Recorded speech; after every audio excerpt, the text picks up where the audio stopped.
Okay,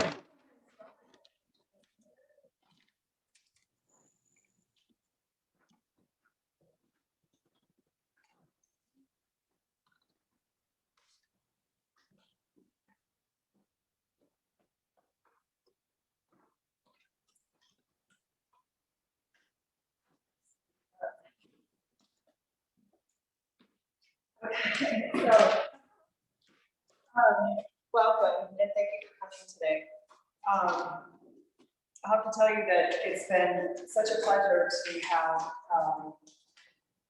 people in the gallery after such a long time. We had a lovely opening for this exhibition, and it was calm and collected, and there was a steady stream of people that, much like today, people are self-selecting and being careful of how they expose themselves and to how many people. So thank you for coming, and thank you for attending in person and taking the risk. But I'm assuming everyone has been vaccinated and, you know, we're safe here. And I want everyone at home to know that we continue to be practicing protocols for safety and health at AVA, even though we have people in the building, there's procedures in place.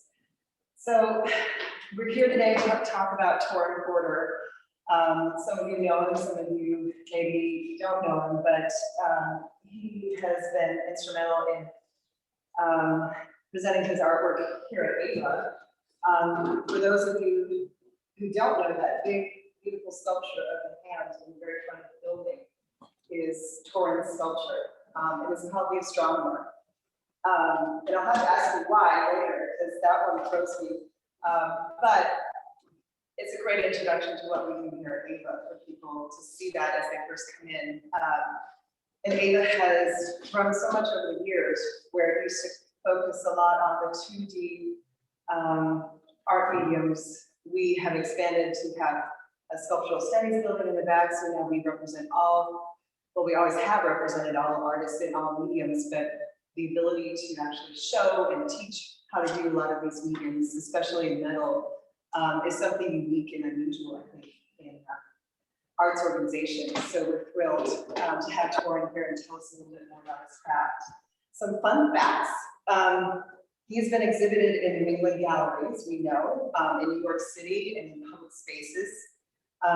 His interactive sculpture installations have been featured at many fish festivals. Those of you who know the band Fish, right? And you'll know why soon. The Astronomer has been here. It was purchased for AVA in 2016. Growing up, Torin spent his summers with the Bread and Puppet Theater Company, and he later performed at the Monet's Dance Company. So he's a multi-talented artist. And he's also performed with the rock band Jane's Addiction, which is something I never knew. I'm so curious, and I would ask him many questions, but how we went from one to the other. Torin received his BA in studio art from Dartmouth College, and he was selected to attend several Vermont Week artist residence at the Vermont Studio Center, and he has taught classes at the Carnegie Studio. And he lives in Vermont now, and northern Vermont. Getting close. But when he comes here, it's always something special. So without further ado, please welcome Torin Porter. Thank you. For giving me that hand there. And I was just today, my daughter said, why do you call it the hand? Because that's, then, we all know what we're talking about. And I said, actually, it's called The Astronomer. She said, oh, that's better. I was just reading the other artist statements for Helen and Sage wrote, and I thought, wow, we're really all on the same page of talking about existence and matter and how consciousness and is embodied in the matter and the non-material with the material, and in different ways, of course, really similar and in that way.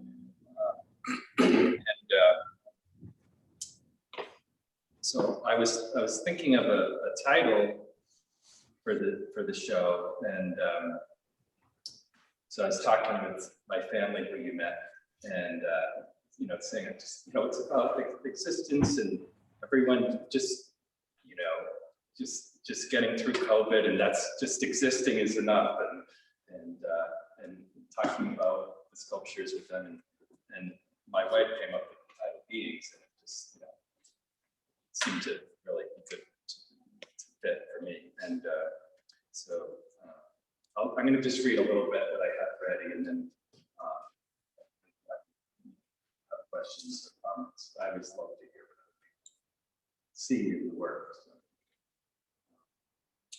the title beings comes from exploring what it feels like to have a body and to exist. We get what we get, whether our form is human or a dog or bird, and that is what we have to work with for as long as it lasts. You know, I always see a little dog going along, like, that's what they got. They're doing well with that. And we're always curious about other people and creatures and what it must be like to be on the path they are on. And these paths are stories, and we have an endless appetite for stories, even invented ones, because sharing stories is how we practice responding as a group to unforeseen events. And we're social animals, and we need to work together in that way for survival, so that we can respond quickly. We're all on the same page through, you know, practicing with the stories. Also, to survive, we assume that a thing that looks like it might be alive is alive. It's safer to assume a stick is a snake than vice versa. So, so when I'm working on these sculptures, I'm not seeing them as chunks, just chunks of steel at the very beginning there. But it's pretty soon I feel like they're something alive, you know, to me. I don't just see this. And our instinct for seeing things as alive really helps everyone just click right into being able to make that leap of seeing the steel as something that's not just physical. And the sculptures are beings in the sense that they physically exist, and that physicality embodies thoughts and feelings and interactions. And there are interactions within the sculptures. And I like putting things together to find new possibilities. But hopefully the sculptures prompt an interaction with the experiences of the people looking at them, because that is where art really lives. And so I like the way the small scale work, you know, I'll just talk about there's like 3 different kind of modes going on with the small sculptures and the drawings and these 3 wall pieces, the flat, and then the chairs. With the small sculptures, this type works well because you know, with a picture frame, you're just going right into a window, so you're entering the world that way. And with this small scale sculptures, if they're at this height, you kind of assume where your eyes are is about how high that you're on this plane with them, and you're as tall as this. So you do this mental scale shift, and so then you're just with the space of the sculptures, and you're not really relating to, you know, the ceiling and the floor and these things. So they really exist in a really vast mental space. Whereas with these, they're sharing the space with you, and finger work for me needs to be more simple that way, because it's engaging so much around it and the people around it that it works better as more simple. There's not a lot going on because it's related manipulating what's around.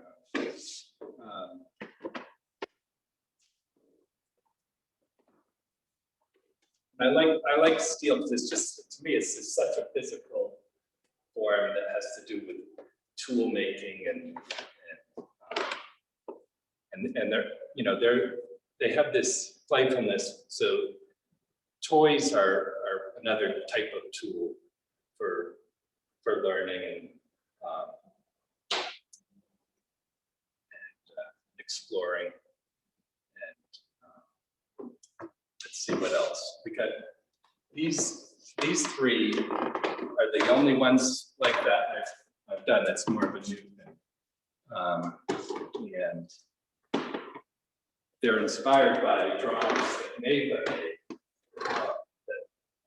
they're mazes. They're meant for follow your fingers if you can get out. So they just made these pathways, and so they were meant to be this game, but in themselves, I thought they were amazing art, really. And mazes are a way to practice and have fun getting lost and finding your way. But I call these maps, I guess because I like the idea of someone having some information that you would find useful to find your way and providing it, being able to use the visual form like that to help someone along. And I like the shadows that come on the wall, and that's sort of an unknown how that's going to come to be, what that will do. Some of the pieces can be rearranged, or these can go other ways, or be turned around and go other ways. So I like that things can change, and of course with sculpture, just by moving by it, the composition is constantly changing in response to your movements.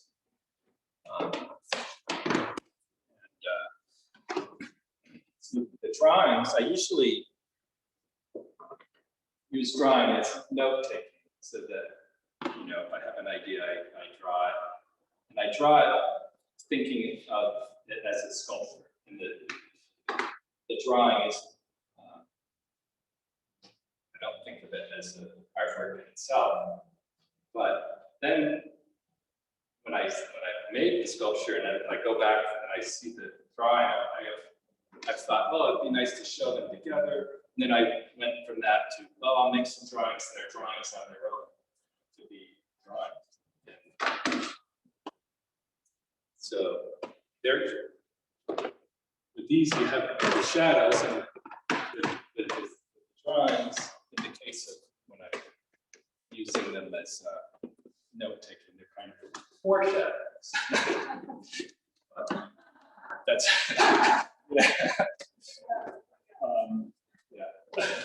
So that's about all I have to start. One thought in my mind is, have you thought of making the little ones have shadows behind them? Using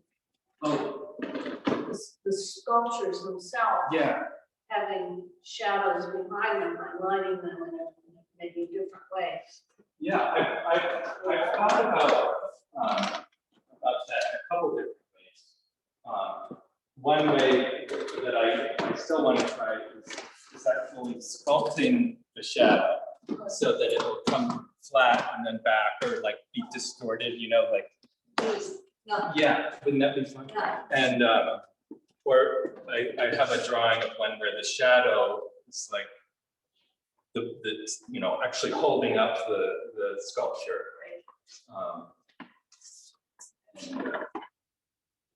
And then, I mean, it makes me think of something I saw at a New York gallery where it was just this pile of garbage on the floor, but then the light shining made this shadow that was two people like being together. He's going. So you could do like just an abstract bunch of steel or something and then make it have a real focus. Torin, can you tell us the actual process that you go through? I mean, you get a chunk of steel and then what happens to make these? Yeah, well, a lot of them are, the smaller ones are solid steel, so I'm cutting up different shape sizes of rod and then welding them together and then building up with the weld and then grinding it down, and then usually adding more weld here and there where it needs it, right? And the nice thing about steel is you can keep working with it. If you don't like the way something came out, cut it and re-weld it. Does it rust? Yeah, it will rust eventually. If it's out in the matter, like this. And then with the oil.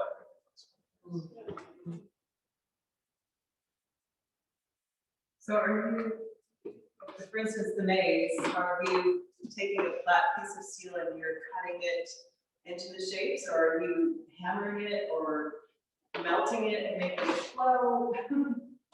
Yeah, I use the cold forge for those, and these are cut out, and then these are starting as round rods, and it gets hammered. And yeah, I drew it out with the soapstone on my table, and then you just kind of fitted it in as I went, and that's the way I made those. Because some of these are so delicate, are you like skinny rods? In other words, these rods come in various widths. Yeah. Because some of this work is so delicate. And some of it is the welding rod itself.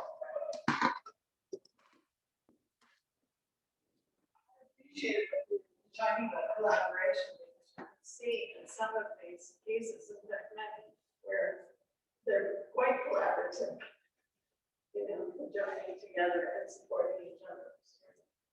I could see so many of these in much larger scale. Yeah, the small scale is good for those reasons I was talking about, but also as a way to be able to just make more ideas more quickly, and then possibly work from there to a bigger scale. It seems like it's Very cool. So for instance, if someone really liked one of these and they wanted to commission you, could you do these large scale? Yeah. Like the stronger on the front? Yeah. Yeah. So working at this. Yeah, well, I was thinking of some public space, and you can really see in some ways that could go to a bigger space. Yeah. With the right purchaser.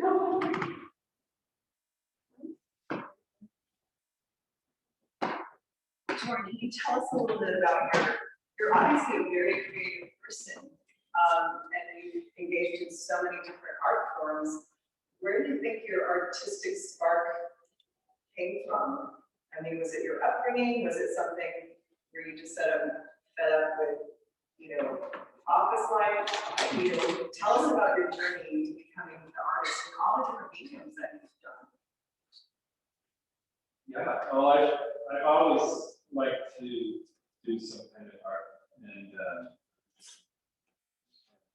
but friends of mine and of the family, so many people are artists and musicians, and when I was a kid, 4 years old, a friend of mine moved next door, and so I just grew up with being around that and seeing how the art is it's using, the movements of people and the landscape and music and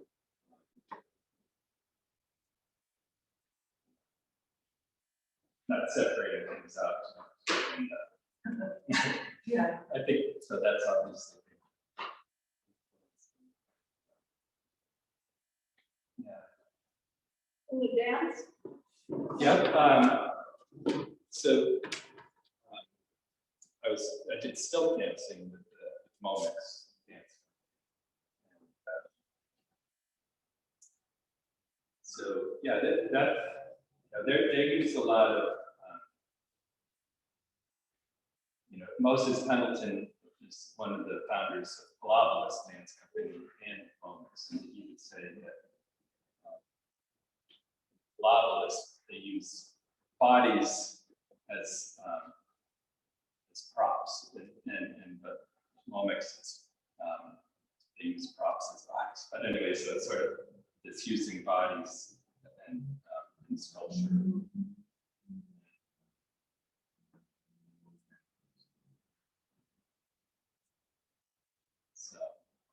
So I like in the when I first started working with metal, I was doing some things where you turn a crank and the sculpture would move, and finding ways to engage the interaction and so you have and time, so you're using that things changing through time and that things aren't frozen, and it's. And metal is good for being able to handle things. And, so people can hold it really in their personal space. Explore with the hand-eye coordination. Have you done any mobiles or things that move in air? No. Or That's definitely nice.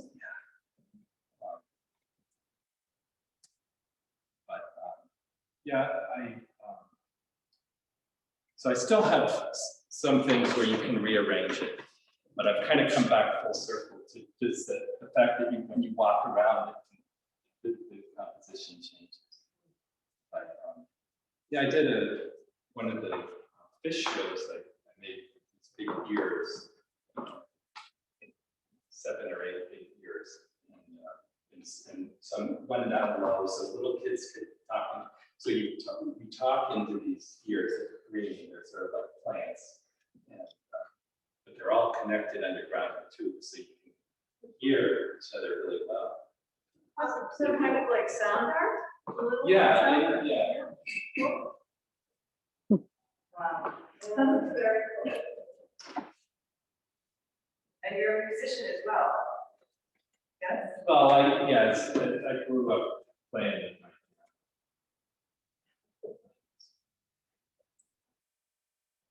What do you play? Guitar and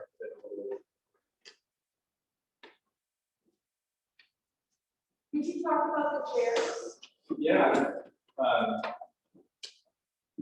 So yeah, these were made at a fish show too. And there were 3 columns, big, the trees that were squared up, and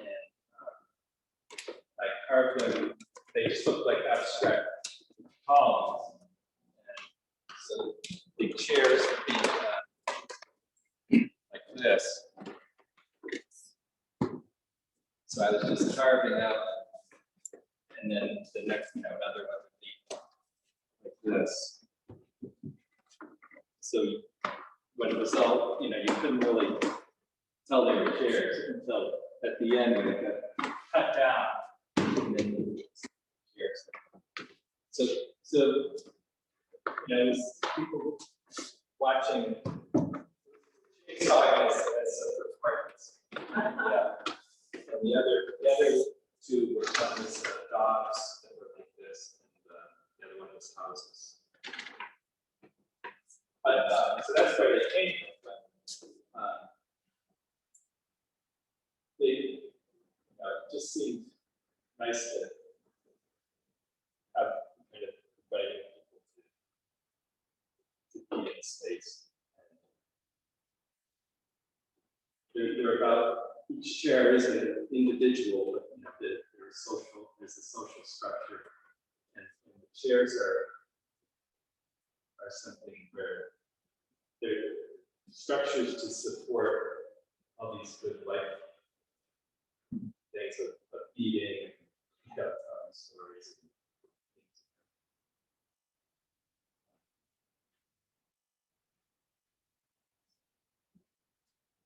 And I remember years ago, the first show I saw was, you had little wooden figures as well as steel. Yeah, little wooden carts. Was that like an entryway into the small steel or just? No, I did the steel first. Oh. Yeah. I still want to do more of those. Well, they're all wonderful. Either way. No matter what materials they make out of. So thank you for your work and your talk. You got your family earlier, and because I have a couple young kids, so how do you balance your studio time with your family? Well, yeah, and it can be challenging because I'm doing a lot of art. A lot of people want a lot of time for some reason, which you would think everyone would just be kind of taking it easy. But I think they're looking around at all the projects that they want done. So you have a day job too? Yeah. But no, the kids like to come down to the studio, and, draw a chalk on the floor. I don't well about that. They really appreciate when I bring the sculptures up. They like to play with them. They have some good comments. And I like to bring the sculptures to the house, even, you know, after they've just been started. I let them sit on the counter, see them out of the corner of my eye, notice what my responses are when I first see them. But I also get feedback.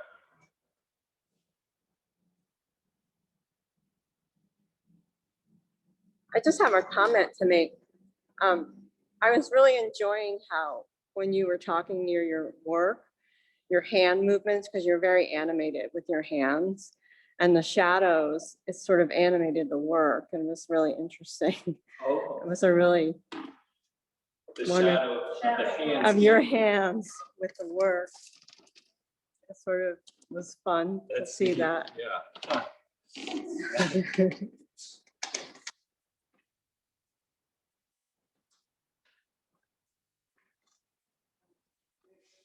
It's okay, if anybody has a question online, you can raise your hand or type it into the chat. This was another way of working with, you know, with time, things changing that I hadn't done before.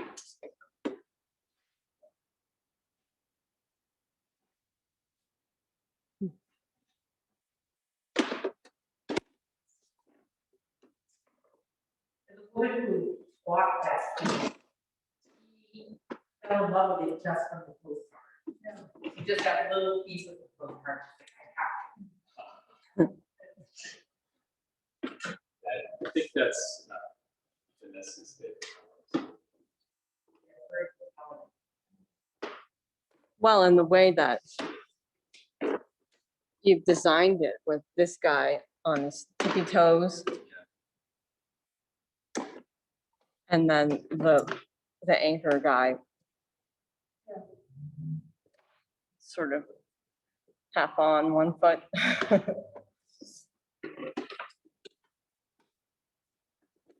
That's Yeah, nice. so even if there's, you know, even if there isn't some movement, I like for a lot of them to look like they just moved or they're about to move. I have a piece of yours. It's the figure that you like did, and I have it on a big, tall piece of furniture, right on the edge. Yeah.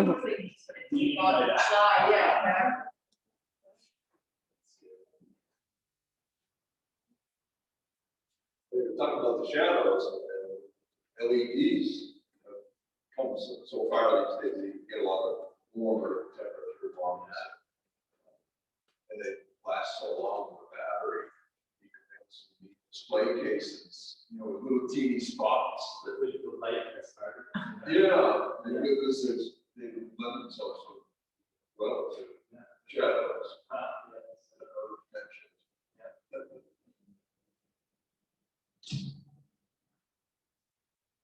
Do you work with any other metals? Not a lot. Steel does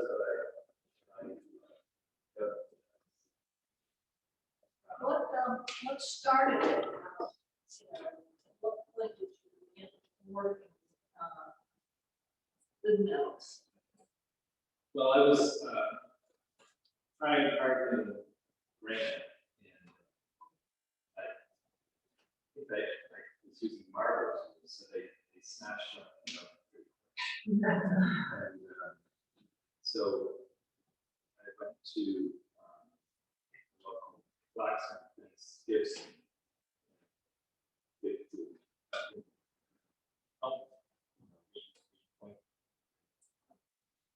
And then I ended up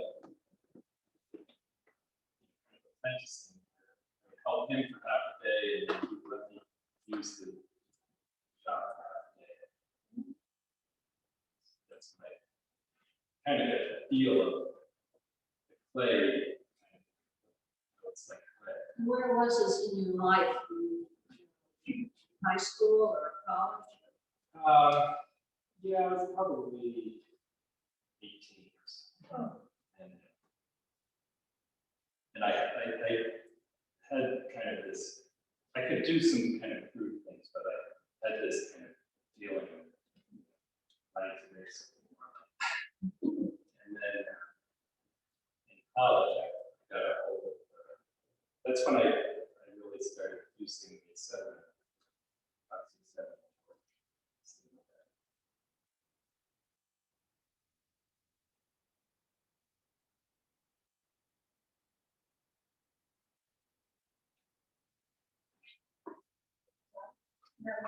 So I think if there aren't any more questions, we'll thank you for being with us today, Torin. And sorry, I messed up. And everyone at home, thanks for being with us. The exhibition is open until, let me see, what month are we? June 4th, I think. It's open until June 4th. We're here at AVA from Tuesday through Sunday. Tuesday through Friday, we're open 11 until 6 p.m. and on the weekends, Saturday and Sunday from 11 till 4. You can come in and see the exhibitions. So Tor is one of 3 artists, I'm sorry, who are in this current exhibition with 3 solo shows. And also we have more artist talks coming up with the 2 other artists, Helen Schmidt and Sage Lewis. On top of that, if you have ever been to an AVA mudroom, we're planning that for June. So if you've got good stories to tell, the call for stories is online on avagallery.org, as well as a whole lineup of classes and events and community programs that are taking place here at AVA. So please make sure to check the website regularly, check Facebook, check Instagram to keep up to date with everything that's going on, because the calendar is moving quickly and changing every day. Thanks for joining us, and thank you, Torin. Thank you.